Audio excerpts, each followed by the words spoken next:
এক বছর আগে শোলা কচু গাছ আমি লাগিয়েছিলাম। অনেক দিন ইচ্ছা ছিল ছাদে শোলা কচু গাছ লাগাবো। তাই দেখুন গাছটা কতটা বড় হয়ে গেছে আর নিচে কতটা গোড়াতে কচু হয়েছে। আজকে ভাবছি এই শোলা কচু গাছটাকে তুলে রান্না করে খাবো। এটা বালতিতে লাগিয়েছিলাম আর দেখুন কতটা মোটা হয়েছে, নিচে গোড়াটা কতটা মোটা। এখন ছাদ থেকে ধুয়ে পরিষ্কার করে নিয়ে এসি, মাটি ছাড়িয়ে। এই দেখুন কচুর গোড়াটা কতটা মোটা হয়েছে। সব কটা কচুর গোড়া কিন্তু ভালোই মোটা হয়েছে। আর এই ডেগোগুলো কি দিয়ে খেতে ভালো লাগবে তোমরা কিন্তু অবশ্যই কমেন্টে জানাবে।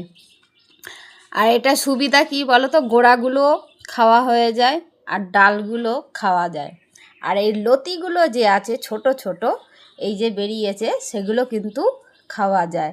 তো কচুর পাতাও কিন্তু খাওয়া যায়। তো কচু লাগালে কত রকমের খাওয়া যায় সেটা তো তোমরা নিজেরাই জানো বা বোঝো।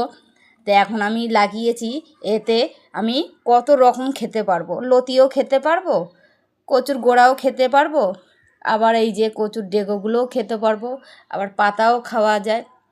তো কেমন হয়েছে আমার এই কচু গাছ লাগানো, বাড়ির কচু, আর এইটা রেসিপি করে তোমাদের অবশ্যই দেখাবো।